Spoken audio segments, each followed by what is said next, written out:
Selama ini, Bai Jin hanya peduli tentang hadiah yang akan diterimanya. Dia tidak punya tujuan lain di benaknya. Ball Ragging, Bai Jin, adalah penjahat keji yang berhasil melarikan diri dari banyak pengejaran yang dilakukan oleh berbagai otoritas dari 6 negara. Kekuatan supernya dapat menyebabkan kehancuran besar-besaran. Ada banyak pemburu bayaran, agen, dan pejabat eksekutif dari organisasi kriminal yang tewas di tangannya. Totalnya melebihi 3 digit. Dia bahkan bisa menembus sayap kuat pasukan militer. Kekuatan tempur individu di planet Aquamarine seperti piramida. Ada 3 bagian piramida. Yang berada di level paling bawah kebanyakan adalah manusia super yang baru bangkit dan pejuang normal dengan banyak pengalaman pertempuran. Tingkat kedua sebagian besar adalah manusia super seperti Pangkuang, yang adalah pejabat eksekutif dari organisasi kriminal dan agen rahasia dari badan-badan intelijen dari 6 negara. Tingkat ketiga sangat jarang. Orang-orang ini setidaknya LV40 ke atas. Mereka adalah kartu truf negara masing-masing atau penjahat super atau pemimpin faksi. Bennett bisa ditempatkan di puncak tingkat ketiga piramida. Bai Jin adalah manusia super yang bisa memasuki level ketiga. Di malam hari, Wang Yuan mengumpulkan semua orang.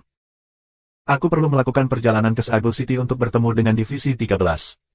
Aku perlu membawa beberapa orang kuat bersamaku untuk perlindungan, dan kalian semua akan tetap di sini untuk menjaga istana. Sebelum ada yang bisa menjawab, Wang Yuan mulai menunjukkan beberapa yang dipilih. Sinar Bulan, Gunung Berapi, Hunter, Golden Fox, dan Mer. Black, aku ingin kamu melindungiku untuk perjalanan ini. Aku akan menaikkan hadiah untuk kalian. Jika kamu semua tidak mau melakukannya, aku tidak akan memaksakannya kepada kamu. Petik 2. Tidak masalah. Hunter adalah yang pertama merespons. Beberapa yang lain menyetujui permintaan itu. Han Xiao tahu bahwa jika dia menolak permintaan itu, dia akan gagal misinya. Dia setuju dan memandang ke arah Bennett. Apakah dia pergi? Bennett mengangguk dan berkata, aku ikut. Hati Han Xiao tenggelam. Bennett bisa melindungi Wang Yuan.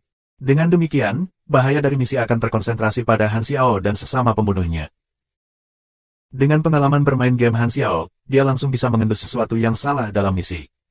Pada titik ini, mungkin lebih baik tidak terlalu berpuas diri dan tetap waspada. Daripada mengatakan sesuatu untuk meningkatkan kepercayaan diri, lebih baik bagi Han Xiao untuk mengambil langkah mundur dan mengatakan sesuatu untuk meningkatkan rasa kewaspadaan di antara rekan-rekan satu timnya sehingga mereka akan dapat menjalankan misi yang sulit. Tim mengikuti Wang Yuan ke dalam kendaraan dan menuju ke Seagul City. Han Xiao menyadari bahwa orang-orang di mobil tidak berbicara sama sekali. Mereka semua memiliki, tidak datang dan berbicara kepada aku harus tetap tenang. Han Xiao kesulitan menemukan orang untuk diajak bercanda. Melihat ke belakangnya, Han Xiao melihat Golden Fox bersembunyi di sudut lain, dan dia tinggal sejauh yang dia bisa darinya. Ketika Han Xiao memandang ke arahnya, dia segera berbalik untuk menghindari kontak mata dengan Han Xiao.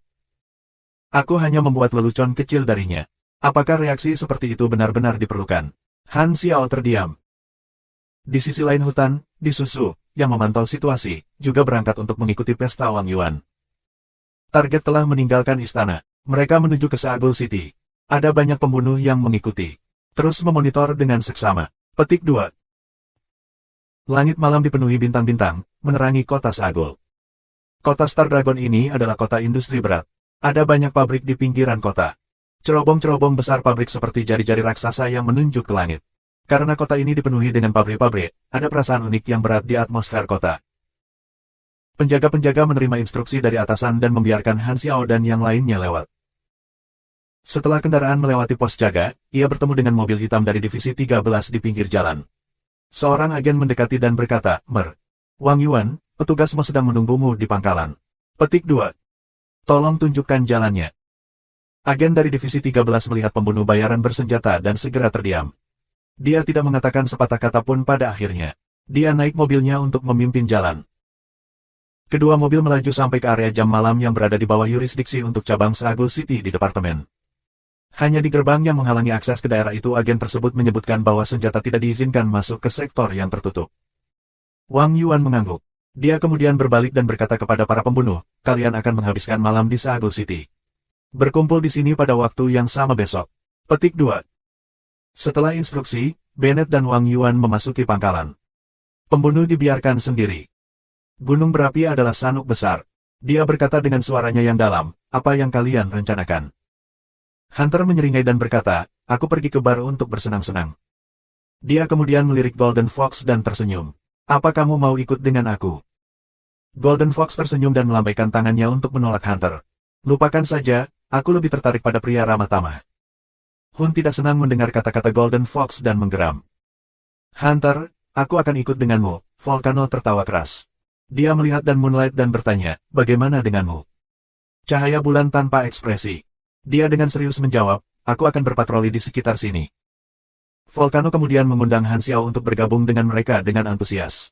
Han Xiao melambaikan tangannya untuk mengatakan tidak. Setelah melihat itu, Volcano tidak terus menekan Han Xiao. Kelima pembunuh itu berpisah. Ada waktu untuk kegiatan gratis dan mudah di babak kelima. Aku kira bahaya bisa datang kapan saja. Han Xiao memikirkannya. Dia tidak ingin hanya membuang waktu luang yang berharga.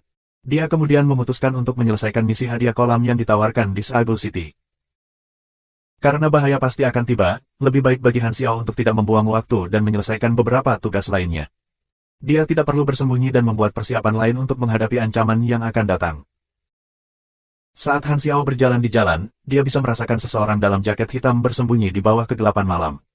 Jantungnya berdetak kencang, dan dia merasa ada seseorang yang mengikutinya. Han Xiao merenung sejenak dan akhirnya menyadari alasannya. Mereka harus menjadi agen dari Divisi 13. Dia mempertahankan kecepatan berjalannya dan tidak menunjukkan adanya anomali apapun. Dia mengetuk pejalan kaki di jalan secara diam-diam dan mencuri benda-benda keras di tubuh mereka, seperti kunci dan ponsel. Begitu dia berbelok di sudut, dia mengeluarkan benda-benda keras dari sakunya dan melemparkannya ke semua kamera CCTV, menghancurkan kamera-kamera itu. Dari kejauhan, di dalam kendaraan yang menyamar sebagai truk pemuatan yang berfungsi sebagai pusat kendali agen-agen Divisi 13, layar yang ada di dalam kendaraan tiba-tiba padam. Disusu mengerutkan kening dan berbicara ke perangkat komunikasi. Targetnya sangat waspada. Ikuti dekat. Petik 2. Agen yang bertugas membuntuti Han Xiao berlari ke arah target hanya untuk menemukan bahwa Han Xiao menghilang ke udara. Ekspresi Disusu menegang. Moran khawatir tentang pembunuh ini, karena itu, dia telah mengirim mereka untuk membuntuti si pembunuh dengan cermat. Semua pembunuh lainnya sedang diawasi. Mungkin, beberapa dari mereka sudah menyadari bahwa mereka sedang diawasi, tetapi tidak satu pun dari mereka yang mengecualikan lelaki berbaju hitam untuk mencoba meninggalkan agen. Disusu ingat bahwa lelaki berkulit hitam yang mengirim tulang punggungnya menggigil. Periksa rekaman semua kamera CCTV di kota dan temukan pria itu. Rekaman itu dengan cepat dikonsolidasikan dan dianalisis menggunakan sistem pengenalan wajah. Hasilnya mengejutkan Disusu. Tidak ada yang cocok. Pria itu tidak dapat ditemukan. Tunggu, skenario ini sepertinya cukup familiar. Aku pernah mengalaminya di suatu tempat sebelumnya. Petik 2. Disusu memikirkan Han Xiao, yang telah lenyap sepenuhnya dari muka planet ini. Sambil menggelengkan kepalanya, dia menyadari bahwa dia mungkin terlalu banyak berpikir. Itu tidak realistis untuk berpikir bahwa setiap individu yang hilang terkait dengan Han Xiao. Ada banyak di dunia ini dengan kekuatan besar, dan Han Xiao hanyalah salah satu dari banyak. Aku mungkin berada di bawah terlalu banyak tekanan akhir-akhir ini. Aku harus membantu Xiao Linlin bersembunyi dari penagih utang, dan aku benar-benar tidak punya kesempatan untuk bersantai sama sekali. Disusu menghela nafas. Street 53 yang terkenal terletak di bagian selatan kota Seagul juga dikenal sebagai Jalan Antik. Li Xin mengunci pintu toko barang antiknya. Bisnis di toko akhir-akhir ini buruk, dan dia bersiap untuk mengakhiri operasi hari itu. Buk, buk, buk. Suara ketukan di pintu terdengar. Li Xin mengangkat kepalanya karena terkejut, dan seorang lelaki yang sangat menawan dan tampan berdiri tepat di matanya, hanya berjarak 20 cm darinya. Li Xin bisa merasakan jantungnya berdetak kencang, dan wajahnya langsung memerah seolah-olah dia terlalu banyak minum alkohol. Apa yang ingin kamu beli? Sosok tampan itu mengetuk jendela dan berkata, tolong biarkan aku masuk. Aku ingin memeriksa barang-barang antik. Oh, oke. Li Xin segera membuka pintu dan menatap tajam pada pria yang menawan itu. Pria itu terlihat sempurna dari segala arah. Dia membuntut di belakang pria itu, dan tangannya gelisah di belakang punggungnya. Pria tampan itu menatap Li Xin dan tersenyum. Dia kemudian bertanya, apakah kamu pemilik toko? Dia tersenyum. Kekuatan senyumnya terlalu besar dan tak tertahankan. Li Xin tampak seperti dia hanya ingin berteriak kegirangan. Melihat bahwa Li Xin tidak berbicara, pria itu mendekatinya. Menjulang tinggi di atasnya, dia bertanya, apakah kamu pemilik toko? Saat pria itu mendekat, Li Xin bisa merasakan mati rasa di otaknya. Dia begitu bersemangat sampai-sampai dia kehilangan kendali atas kelima indranya. Dia tidak bisa mendengar apa yang dia katakan, dan dia semua bingung. Melihat ekspresi kekaguman di wajah Li Xin, Han Xiao merasa bingung. Mereka menyentuh topeng di wajahnya.